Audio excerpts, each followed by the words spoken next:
প্রতিদিন সকালবেলা পাখির বাসা থেকে দেখবেন পাখিগুলো খালি পেটে বের হয়ে যায়। আপনাদের এই এলাকায় পাখির বাসা আছে? কি পাখির বাসা আছে? হ্যাঁ, সব পাখি আছে।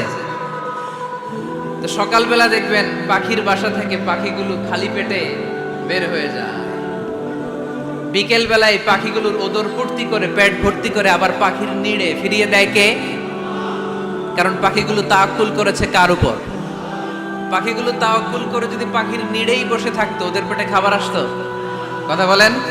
বিশ্বনবী এটাই বললেন, তাকদু খিমাসান ওয়া তারুহু বিতানান। তোমরা যদি পাখির মতো তাওয়াক্কুল করো, মানে আল্লাহর উপর তাওয়াক্কুল করে জমিনে বের হয়ে যাও, তোমাদেরও রিজিকের দায়িত্ব নিয়ে নিবে কে? সকালবেলা প্রতিটা পাখি না খেয়ে বের হয়ে যায়।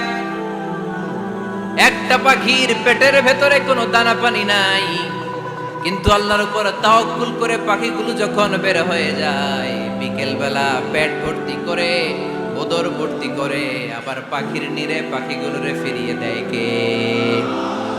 পাখিগুলোকে আমাদের মতো খাবার জমা করে রাখতে পারে? আমরা তো 7 দিনের বাজার একবারে করে ফ্রিজে রাখি। পাখিদের ফ্রিজ আছে না? আছে।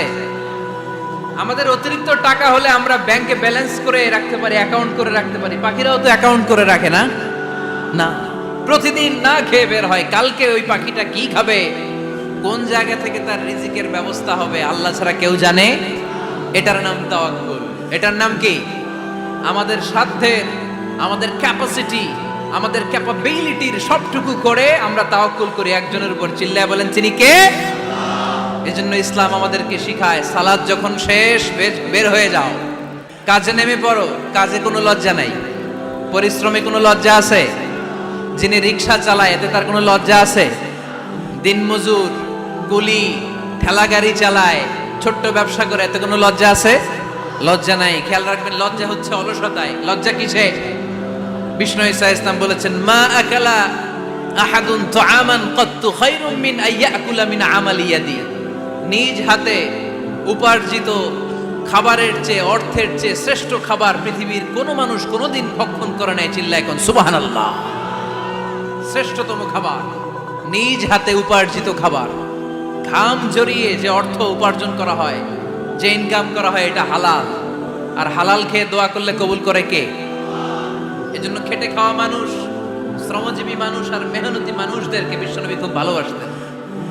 তারা বিশ্বনবীর বন্ধু, আর বিশ্বনবী ছিল তাদের বন্ধু। সুবহানাল্লাহ পড়েন। এত ভালোবাসতেন বিশ্বনবী খেটে খাওয়ার মেহনতি মানুষদেরকে। সব সময় বিষ্ণু ইসলাম তাদের জন্য দোয়া করতেন। এজন্য যারা খেটে খায় তারা কপালওয়ালা, তারা মুস্তাজাবুদ দাওয়া। তারা কি?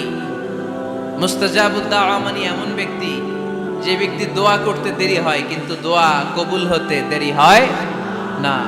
এজন্য আমাদেরকে নতুন নতুন আইডিয়া জেনারেট করতে হবে।